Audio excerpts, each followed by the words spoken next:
যে কোটার বিরুদ্ধে আন্দোলন শুরু, সেই কোটা এখন আবার বেশ জাঁকজমকপূর্ণভাবে আসতেছে। লোভ তৈরি হলো গত এক বছরে। তারা ভাবলেন যে নির্বাচন হলেই তো আমাদের এই যে সরকারি দলে থাকার যে ভাব, যে আনন্দ, যেই ক্ষমতা, সেটা আমরা হারিয়ে ফেলবো। মাসুদ কামাল ভাই, আপনার কাছে, আপনি দেখছেন সম্প্রতি বাংলাদেশের রাজনীতিতে গত কয়েকদিন ধরে আবারও যেন সে আগের অবস্থায় চলে গেল, একজন আরেকজনের বিরুদ্ধে কথা বলছে।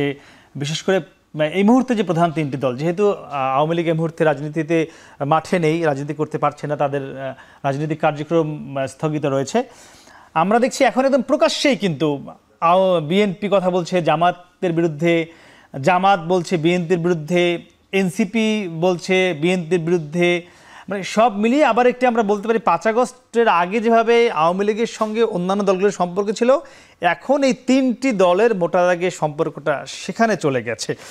খুব বেশি দিন কিন্তু হয়নি, 1 বছরও এখনো হয়নি, কেন আবারও সেদিকে যেতে হলো? শুনেন, আমি এই প্রশ্নের উত্তর দেওয়ার আগে আপনি প্রথমে যে ভূমিকাটা দিলেন না, যে এই জুলাই গণঅভ্যুত্থানের কী উদ্দেশ্য ছিল, এই উদ্দেশ্যগুলো যে ছিল, আপনি প্রায় 6টা-7টা বাক্য বলছেন, এগুলো যে ছিল, এটা আপনি কে বললো? এটা আমরা তখনকার আপনি অনুষ্ঠানের উপস্থাপনা করার জন্য শব্দের মারপেচ দিয়ে সুন্দর করে সাজাইছেন। এটা কি কেউ বলছে তখন যখন আন্দোলন চলে, তখন কি এই কথাগুলি কেউ বলছে যে জুলাই অভ্যুত্থানের মূল লক্ষ্য হলো অন্যকে কথা বলতে দেওয়া, জুলাই অভ্যুত্থানের মূল লক্ষ্য হলো গণতন্ত্র প্রতিষ্ঠা করা? কেউ বলছে? স্লোগান তো ছিল, এগুলো কেউ বলে না। স্লোগান কিন্তু ছিল, ওরা এখন বলে না, এখন এটা করে। আমরা তো বলছি আকাঙ্ক্ষা করে না ভাই, এটা করে না, এটা নিয়ে আপনি আর্গুমেন্টে যান না, ওটা কিছুই ছিল না। স্লোগান কি আছে না, মানুষ শুনেন, শত শত ভিডিও আছে। শুনেন, আমি বলি, রুবিনাপাড়া শহীদ মিনারে দাঁড়িয়ে তো, আরে ভাই আমি বলি না, শুনেন না আমার কথা, জুনায়েদ সাকিবের দিয়ে আমাকে তো ডাকছেন বলার জন্য, আমি বলি শুনেন, তারপর মিলাই নিন। তখন লক্ষ্য ছিল বেসিক্যালি দুইটা। প্রথম লক্ষ্য ছিল যে তারা কোটা ব্যবস্থার বিরুদ্ধে আন্দোলন করছে, তারা কোটা চায় না, বৈষম্য মুক্ত চাকরির সুযোগ চায়, আর কিছু না। বৈষম্য মুক্ত চাকরির সুযোগ চায়, এটা ছিল প্রথম চাহিদা। দ্বিতীয় চাহিদা হলো শেখ হাসিনা নামক যে দানব আমাদেরকে শাসন করছিল 15 বছর, তার এবং তার যারা সাঙ্গপাঙ্গ তাদের বিদায় চায়। সিম্পলি এই দুটা জিনিস একমত, মানে মূল মোটা দাগে। আরগুলি বাকিগুলি যে যার মনের মাধুরী মিশিয়ে বানাইছে। এখন সবাই কি বলে, যার যেটা বললে সুবিধা হয় সে সেটা বলে। বিএনপির সুবিধা অনুযায়ী বলে আমরা এটা চাইছি, সাকিব ভাই ওনার সুবিধা অনুযায়ী বলে উনি কি চাইছেন, যার যার সুবিধা অনুযায়ী, কারণ সবারই তো আলাদা আলাদা রাজনীতি। মূল জিনিসটা অর্জিত হয়ে গেছে। কোনটা অর্জিত হয়েছে? শেখ হাসিনার বিদায় হয়েছে। যখন শেখ হাসিনা 9 দফার থেকে কীভাবে 1 দফা হইল, আগের দফা সব 1 হয়ে গেছে, কিন্তু শেখ হাসিনা বিদায়, যখন শেখ হাসিনা বিদায় হয়ে 1 দফা হয়ে গেছে, তখন বৈষম্য বিরোধী যে আন্দোলনটা ছিল ওইটাও শেষ হয়ে গেছে, কারণ এখন আবার কোটা শুরু হয়ে গেছে। বিভিন্ন জায়গায় কোটা এখন দেখতে পাচ্ছি, যে কোটার বিরুদ্ধে আন্দোলন শুরু, সেই কোটা এখন আবার বেশ জাঁকজমকপূর্ণভাবে আসতেছে। কাজে এগুলো বলার জন্য বলা, এটা হলো আমাদের জাতীয় চরিত্র, এই মাটির দোষ, এটা বুঝছেন, এই মাটির বৈশিষ্ট্য। এই মাটিতে যা বুনবেন ওই গাছ একটাই হবে, যে আমার স্বার্থটা আমি কীভাবে নেই, এই হলো। এবং সেই কারণেই আপনি পরের যে প্রশ্নটা, যে কেন আমরা এক থাকতে পারলাম না, কেন আমরা যার যার মতো কথা বলছি, এটাই স্বাভাবিক। কারণ তখন এক হয়েছিলাম একটা উদ্দেশ্যে, শেখ হাসিনাকে সরাইতে হবে। তখন সবার সামনে উনি ছিলেন ভিলেন, এখন প্রত্যেকে অন্যকে ভিলেন মনে করে। এক থাকতে না পারা প্রতিপক্ষ হওয়া, আর একটা এক থাকতে না পারা একে অন্যের শত্রু হওয়া, এখন তো সেদিকে গেল আবার। যাবেই তো, প্রতিপক্ষকে যখন আপনি হারাতে না পারবেন, প্রতিদ্বন্দ্বীকে যখন আপনি খুব সুবিধা করতে না পারবেন, তখন আপনি কী করবেন? প্রতিদ্বন্দ্বীকে উল্টা, মানে আপনার ব্যাকডোর দিয়ে তাকে আপনি হিট করার চেষ্টা করবেন। সিম্পল হিসাব, এবং এটি তাই হচ্ছে এখন।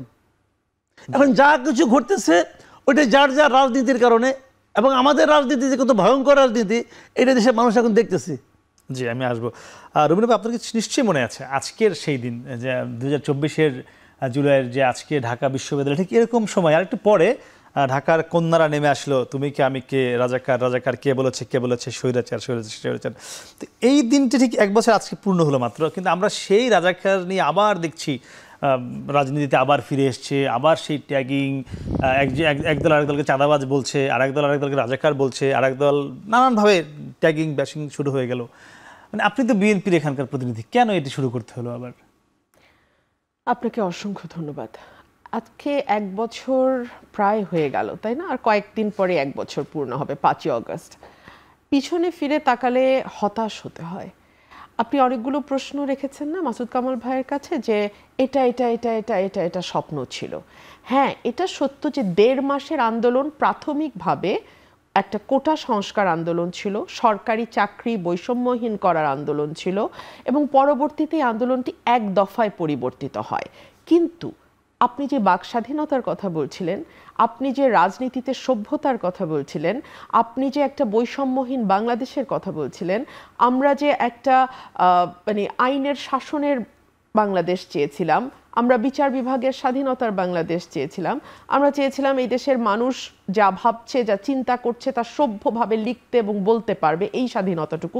এটা কিন্তু দীর্ঘ 15 বছরে যে প্রেক্ষাপট যেটি এই 1.5 মাসে চূড়ান্ত রূপ লাভ করেছে, এই 15 বছরের প্রেক্ষাপটের মধ্যে কিন্তু বহু লক্ষবার আমরা বলেছি। এবং ওই সময়টাতে যেহেতু প্রধান রাজনৈতিক প্রতিপক্ষ আওয়ামী লীগের ছিল বিএনপি, এবং সবচেয়ে বড় রাজনৈতিক দল হিসেবে সবচেয়ে বেশি জুলুম নির্যাতনের শিকারও হয়েছে বিএনপি, এবং আজকে যে কথাগুলো গ্রাফিতিতে আমরা দেয়ালে লেখা দেখছি, এই কথাগুলো কিন্তু বিএনপি গত 15 বছর ধরে বলে এসছে। আজকে যখন রাজনীতিতে আমরা দেখলাম যে 15 বছরে একটা বিরাট ক্ষত, তো এই ক্ষতটা না 1 বছরে সারাই হয় নাই, বরং ক্ষতটা আরো অনেক বেশি রক্তাক্ত এবং গভীর হয়েছে। বাংলাদেশে ডক্টর মোহাম্মদ ইউনূস যখন দায়িত্ব নেন, তখন কিন্তু আওয়ামী লীগের কিছু গুটিকতক সুবিধাবাদী রোগ ছাড়া আপামর জনসাধারণ কিন্তু ওনাকে মেনে নিয়েছিলেন, ওনাকে স্বাগত জানিয়েছিলেন, এবং তার সঙ্গে কণ্ঠ মিলিয়ে বলেছিলেন যে এটি বাংলাদেশের দ্বিতীয় স্বাধীনতা এবং আপনাকে আমরা এই জাতি পুনর্গঠনের দায়িত্ব দিলাম। সেই জায়গাটাতে আমরা দেখলাম ডক্টর মোহাম্মদ ইউনূস জাতিকে ঐক্যবদ্ধ করবার যেই একটা সুবর্ণ সুযোগ তার হাতে এসেছিল, সেটাকে কাজে না লাগিয়ে উনি জাতিটাকে আরো বেশি বিভক্ত করলেন। উনি প্রাথমিকভাবে যখন বললেন যে ছাত্ররাই আমার নিয়োগকর্তা, তখন ছাত্ররা ছাড়া আর যারা ছিল, আম জনতা, গোটা দেশের মানুষ, তার অন্য রাজনৈতিক দল, তারা নিজেকে প্রতারিত মনে করা শুরু করলো, বিট্রেড ফিল করলো এবং মনে করলো একই কথা। পরবর্তীতে যখন আমরা দেখলাম যে তিনি রেজিগনেশন দেওয়ার কথাও ছাত্র সমন্বয়কদের মধ্যে থেকে একজনকে বেছে নিয়ে তার সঙ্গে শেয়ার করছেন, আমরা যখন দেখলাম যে তিনি বলছেন আমি ছাত্রদের দল গঠন করতে বলেছি, তা না হলে এই দেশে জুলাই স্পিরিট নষ্ট হয়ে যাবে, অর্থাৎ তিনি খুবই গুটিকতক মানুষ বা একটি গোষ্ঠীকে তার নিয়োগকর্তা, তার পালনকর্তা এবং জুলাই স্পিরিটের একমাত্র ধারক বাহক হিসেবে বলতে থাকলেন। তখন কিন্তু জাতি বিভক্ত হওয়া শুরু করলো এবং ভীষণভাবে বিভক্ত হলো। এরপরে আমরা দেখলাম যে একটি গোষ্ঠী যারা সরকারের মধ্যেও অবস্থান করছে এবং যারা বিএনপি ছাড়া অন্য পলিটিক্যাল পার্টিস, যারা আজকে বাদে কালকে নির্বাচন হলে 50টি আসন দূরে থাক, 20টি আসন এনশিওর করাই তাদের জন্য কঠিন হবে, তাদের মধ্যে এক ধরনের লোভ তৈরি হলো গত 1 বছরে। তারা ভাবলেন যে নির্বাচন হলেই তো আমাদের এই যে সরকারি দলে থাকার যে ভাব, যে আনন্দ, যেই ক্ষমতা, সেটা আমরা হারিয়ে ফেলবো। সো ঠিক হাসিনা যেভাবে ক্ষমতা ছাড়তে চায়নি, এরাও তো পরোক্ষভাবে ক্ষমতার সেই ঘনিষ্ঠতা, ক্ষমতার সেই কাছাকাছি থাকা, ক্ষমতার বলয়ের মধ্যে থাকাতে অভ্যস্ত হয়েছে। এই মুহূর্তে যদি বলি বাংলাদেশের যে প্রশাসন, ডিসি, এসপি কিংবা সচিব পর্যায়ের মানে কোন পন্থী লোক বেশি বসা আছে, এটা বলা খুব বাস্তবতা কি? আপনি আমাকে একটা কথা বলেন তো, প্রশাসনে যারা বসে, আমলা যারা হয়, তারা কি সত্যি কোনো পলিটিক্যাল পন্থী থাকে নাকি তারা সরকারি দলের হয়? সরকারি দল, এখন আপনি আমাকে প্রশ্ন করবেন, এখন তো কোনো সরকারি দল নাই। আমি একজন উপদেষ্টার রেফারেন্স আপনাকে দেই, তিনি হচ্ছেন রেজওয়ানা আপা। তিনি দেখলাম গতকালকে না পরশু বলছেন মবের সঙ্গে সরকার বা সরকারি দলের কেউ যুক্ত নন। তার মানে কোনো না কোনো একটা সরকারি দল আছে, আপনি আমি সেটি প্রত্যক্ষভাবে না দেখলেও কোনো না কোনো সরকারি দল আছে, যেই দলটি সরকারে না থেকেও সরকারি দলের সকল সুযোগ সুবিধা পাচ্ছে। এবং আপনি সহজেই অনুমান করতে পারেন, যেহেতু আমলাদের কোনো পলিটিক্যাল বৈশিষ্ট্য থাকে না, তারা সর্বদাই সরকারি দল করে। সো এখন যারা সরকারি দলের সঙ্গে যুক্ত, কারণ একজন উপদেষ্টা খোলাখুলি বলছেন সরকার বা সরকারি দল যুক্ত নয়, তো সরকারি দল যেহেতু একটা আছে, আমলা বলেন, এসপিডিসি বলেন, ওসি বলেন, পুলিশের কর্মকর্তারা বলেন, সকলেই নিশ্চয়ই সরকারি দলেরই সদস্য। এর বাইরে তো আর কিছু আমি বাংলাদেশে